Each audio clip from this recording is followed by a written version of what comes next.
Henri Béraud. Émeute en Espagne. Avant-propos. Vers le milieu de l'automne, j'étais dans mon jardin.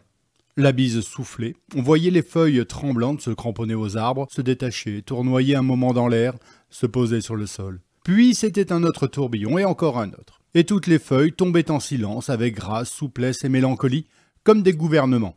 J'étais en France. L'opportunité de cet ingénu symbole, aussi bien que la douceur de l'arrière-saison, suffisait à mon bonheur. Sans doute fussé-je demeuré là bien assis jusqu'à l'effeuillaison du dernier rameau si, dans le calme de ce beau jour, une voix amicale ne s'était fait entendre. « Savez-vous, disait cette voix, qu'on annonce de graves événements en Espagne ?» Je sursautai. « Quoi, fis-je, en Espagne ? On l'assure. D'aucuns même vont loin et parlent d'une prochaine révolution. » Du coup, je fus sur pied. La voix ajoutait tranquillement. « Vous n'allez pas manquer cela. » « Manquer cela ? Une révolution ? S'imagine-t-on qu'aux yeux d'un homme dont la curiosité n'est pas le moindre défaut, l'on puisse évoquer les fumées de l'émeute, les foules en folie, les cours martiales, et que cet homme va demeurer planté dans son jardin de feuilles mortes ? Il faudrait, pour le croire, tout ignorer de la passion professionnelle. Aux oreilles d'un écrivain qui put voir à Dublin les tueries de Sinn Féin, à Duisbourg les journées de Spartacus, à Rome la marche des fascistes, à Athènes la fusillade des ministres, il est de certains mots que l'on n'a pas besoin de répéter, et le mot révolution est un de ces mots-là. Je pars, dis-je. Tout cela se passait bien avant les émeutes de la mi-novembre dont je fus, par fortune, l'un des rares témoins. On peut croire qu'en prenant le chemin de Madrid, le voyageur a fait des jaloux. À les entendre, mes amis auraient tous voulu partir à ma place. Non, certes que les amateurs d'insurrection fussent tellement nombreux, mais l'Espagne garde aux yeux des Français un attrait de mystère et de curiosité dont la plupart des pays occidentaux sont depuis longtemps dépourvus. « Vous avez de la chance, me disait-on. » En vain objectai-je que je n'entreprenais pas un voyage de plaisance, que la tâche d'un enquêteur politique, pour être passionnante, n'a rien de folâtre, que les devoirs de notre État nous font rencontrer beaucoup moins de danseuses que de politiciens, que je n'allais chercher Tralos Montes, ni les spectacles tauromachiques, ni des madones en robe de bal, ni des crucifix aux yeux de verre, ni des maisons de danse, ni des posadas de muletiers, que l'attrait de cette Espagne-là ne m'échappait certes point, mais que j'en allais visiter une autre, celle des juntes militaires, des maisons du peuple, des cafés de conspirateurs et des casernes de gendarmes, celle enfin de la révolution qui attaque et du régime qui se défend. « C'est égal, répliquait-on. Vous n'allez pas voyager les yeux fermés, vous verrez de belles choses. Envoyez-nous des cartes postales. » Je les envoyai, et telles que mes amis les pouvaient désirer, c'est-à-dire timbrées de cachets au départ prestigieux. Madrid, Burgos, Salamanque, Valladolid, Tolède, Séville, Cordoue, Malaga, Grenade, Cadix. Il faut convenir que voilà de beaux noms et qu'on en a la tête sonnante. Ils évoquent des scènes, des usages, des mœurs, des costumes, des décors pleins de charme et de singularité. Ils entretiennent au cœur du rêveur sédentaire le désir de l'aventure. Ils sont un peu comme des affiches bariolées des gares et des agences qui, si elles ne décidaient pas tout le monde à prendre le train, consolent ceux qui restent chez eux en leur faisant croire qu'ils ont déjà un peu voyagé. Ayant donc vu ces villes et quelques autres, me voici de retour. On va me poser la question. Émeute et loi martiale à part, voit-on chez nos voisins des choses qui ne se trouvent pas ou qui ne se trouvent plus ailleurs ? Je réponds oui, parce que c'est la vérité. Mais si je voulais faire plaisir aux Espagnols, je devrais répondre non. Il faudrait certifier que leur pays ressemble à tous les autres, en plus moderne, et que, s'ils méritent en quelque manière d'attirer l'attention des étrangers, c'est par une exemplaire absence de tout caractère distinctif, de toute couleur locale, de toute singularité ethnique, morale, sociale ou politique.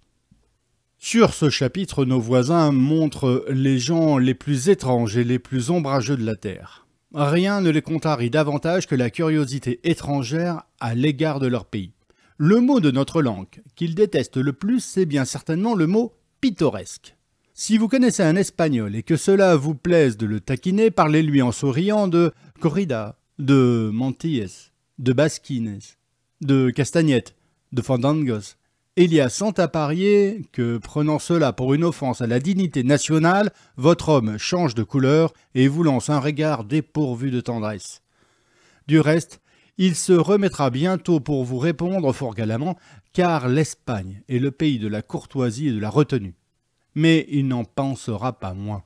Cette bizarre susceptibilité a toujours fait l'étonnement des voyageurs. Chacun s'affligera d'une aberration qui fait croire aux Espagnols que pittoresque est nécessairement synonyme d'arriéré. Cependant, à la réflexion, on s'explique cette erreur et cette colère. Si bienveillante en effet que soit la curiosité des touristes, un peuple se lasse à la longue d'être observé à travers des jumelles et des faces à main. Au surplus, les gens qui n'ont pas visité l'Espagne se font souvent sur elle des idées vieilles d'un siècle, et dont ils ne veulent pas démordre. Elle conserve ce peu enviable privilège d'être jugée sur la foi de touristes qui la visitèrent en chaise de poste sous la régence d'Esparteron. Et depuis que cela dure, il faut bien convenir qu'il y a de quoi perdre patience.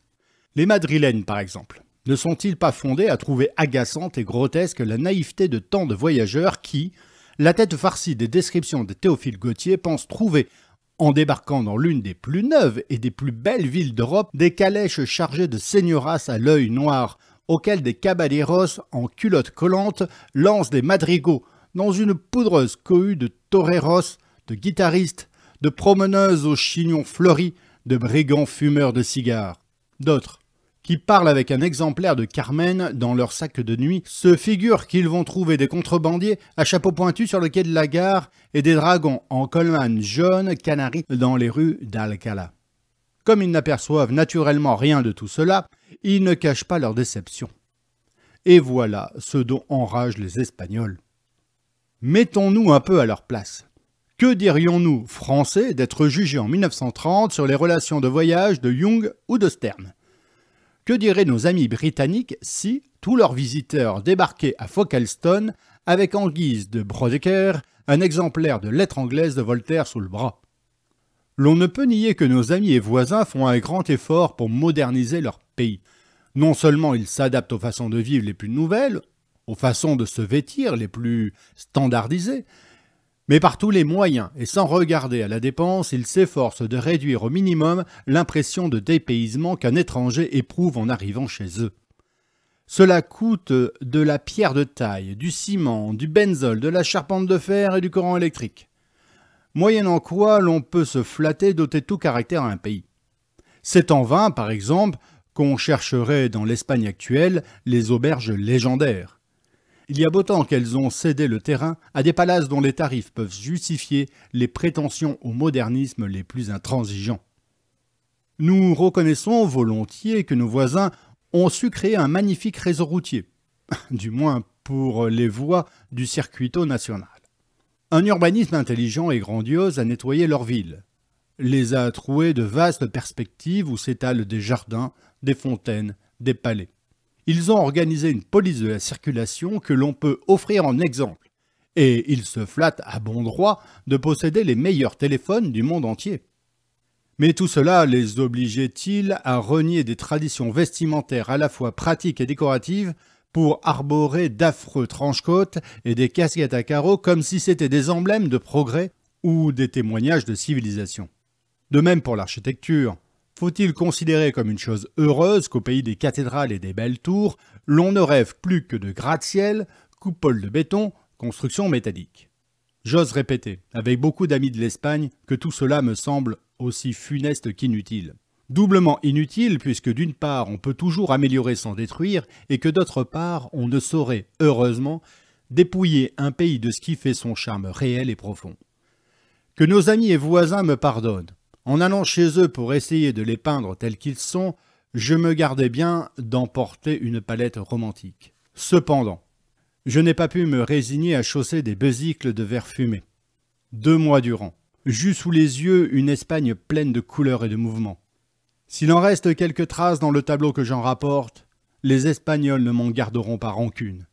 Je ne l'ai pas fait exprès.